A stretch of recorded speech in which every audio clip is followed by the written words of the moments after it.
Hello everyone. इस video में जिस टॉपिक पे हम बात करने वाले हैं उसका नाम है isoelectric point and electrophoresis of amino acid. सबसे पहले डिस्कस करते हैं आइसोइलेक्ट्रिक पॉइंट के बारे में, जिसको हम पीएल से रिप्रेजेंट करते हैं, पीआई से रिप्रेजेंट करते हैं। So when solution of amino acid is made acidic, अब हमने क्या किया, सॉल्यूशन को एसिडिक बनाया। Dipolar ion get converted into cation as shown in the video. तो हम अगर देख लेते हैं कि हम एसिडिक कैसे बना सकते हैं, तो ये हमारा अमीनो एसिड हो गया डाइपोलर नेचर का। हमने इसमें क्या डाला, स्ट्रॉन्ग एसिड डाला। अब स्ट्रॉन्ग एसिड डालने की वजह से क्या हुआ है, यहाँ इसने H प्लस को H प्लस जो है वो एक्सेप्ट कर लिया। ठीक है, तो इसने एक्सेप्ट किया है बराबर। अब ये बिहेव कर रहा है एज अ वीक एसिड। ठीक है, सो हमने देखा है कि डाइपोलर जो हमारा कंपाउंड था, ठीक है, उसने क्या किया, वो कन्वर्ट हो गया कैटायन में बराबर। अब ये जो है यहाँ बस एक पॉजिटिव चार्ज है, मतलब ये क्या हो गया, कैटायन में कन्वर्ट हो गया।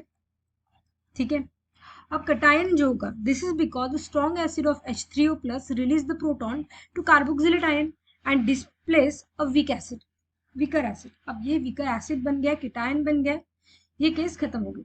सिमिलरली हम क्या करेंगे, हमारा जो सॉल्यूशन है, ठीक है, ये वाला, इसको हम अल्कलाइन भी बनाएंगे, मतलब स्ट्रॉन्ग NaOH डालेंगे उसमें।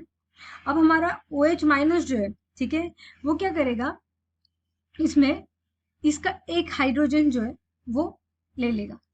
अब जैसे ही उसने एक हाइड्रोजन ले लिया, तो ये क्या कैसे बिहेव करेगा, as a weaker base behave करेगा। ठीक है, तो stronger base abstract the proton from amino acid and gives a weaker base. Weaker base मिल गया, तो हमको वीकर एसिड मिल गया, वीकर बेस मिल गया। ठीक है, now this it is born in the mind that ion first and second show above are in the equilibrium with the dipolar ion। तो हमको ये याद रखना है कि ये जो हमारा कंपाउंड था और ये फर्स्ट और ये सेकंड केस, ये कैसे, तीनों भी इक्विलिब्रियम पोजीशन पे, इक्विलिब्रियम में। ठीक है, अब as amino acid are polar in nature, हमको पता है अमीनो एसिड कैसा होता है, पोलर नेचर का होता है। इलेक्ट्रिकल एंड वो और पोलर नेचर का है, मतलब उसमें पॉजिटिव नेगेटिव चार्ज है, तो ये क्या करेगा, इलेक्ट्रिकल प्रॉपर्टी शो करता है। जब हम उसको अप्लाई करते हैं उस पर इलेक्ट्रिकल फील्ड, तो अमीनो एसिड कैसे माइग्रेट करता है एक इलेक्ट्रोड से दूसरे इलेक्ट्रोड में, वो हमको देखना है। अब ये किस चीज पे डिपेंड करता है, तो जब हम सॉल्यूशन फर्स्ट के बारे में देखते हैं, if a solution is acidic, पहला सॉल्यूशन हमारा कैसे था, एसिडिक था। ठीक है, तो अगर एसिडिक कंडीशन हो तो क्या होगा कि equilibrium between A first and second lies towards the first, that is amino acid is positively charged और cation। हमने देखा कि पहली केस में क्या होता है, वहां बहुत सारे पॉजिटिव चार्ज बनते हैं। ठीक है, और सेकंड केस में क्या बना है, एनायन बना है। तो फर्स्ट केस में जब हम एसिडिक की बात करते हैं, जब हम सॉल्यूशन को एसिडिक बनाते हैं, तो हमें क्या मिलता है, बहुत सारे कीटायन मिलते हैं, कीटायन मिल गए। तो जब हम इलेक्ट्रिसिटी पास करेंगे सॉल्यूशन के थ्रू, तो क्या होगा, अमीनो एसिड जो होगा वो मूव करेगा टूवर्ड्स द कैथोड।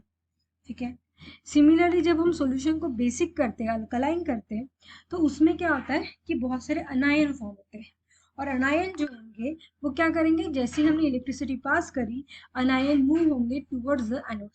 ठीक है, अब एट सर्टन पीएच, और ऐसा भी एक पीएच आएगा थर्ड केस में, जब कैटायन और अनायन का दोनों स्ट्रक्चर है, ठीक है, will be in the equal concentration. अब वो दोनों भी कैसे, इक्वल कॉन्सेंट्रेशन में। तो ऐसी कंडीशन में जब हम इलेक्ट्रिसिटी पास करते हैं, तो कोई भी मूवमेंट नहीं होता है अमीनो एसिड का।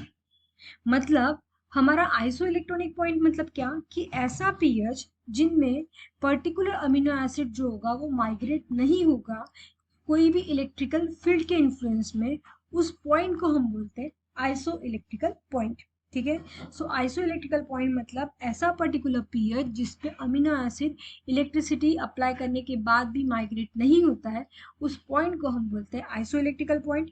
Every amino acid has a characteristic iso electrical point. Her amino acid का एक आइसो इलेक्ट्रिकल पॉइंट होता है। जैसे हमारा ग्लाइसिन है, उसका आइसो इलेक्ट्रिकल पॉइंट होता है एट pH 6.1। इस pH पे ग्लाइसिन जो होगा वो हमको आइसो इलेक्ट्रिकल पॉइंट दिखाता है। ठीक है, मतलब नो माइग्रेशन, जीरो माइग्रेशन इसमें इलेक्ट्रिकल फील्ड अप्लाई करने के बाद। So it may be noted that amino acid have a minimum solubility at isoelectrical point, तो हम बोल सकते हैं कि इसमें क्या होता है, मिनिमम सोल्युबिलिटी होती है आइसोइलेक्ट्रिकल पॉइंट में। और ऐसा क्यों होता है, because there is a maximum concentration of dipolar ion which is relatively less soluble, और वो कैसे होते हैं, लेस सोल्यूबल होते हैं। सो ये था हमारा टॉपिक आइसोइलेक्ट्रिकल पॉइंट के बारे में।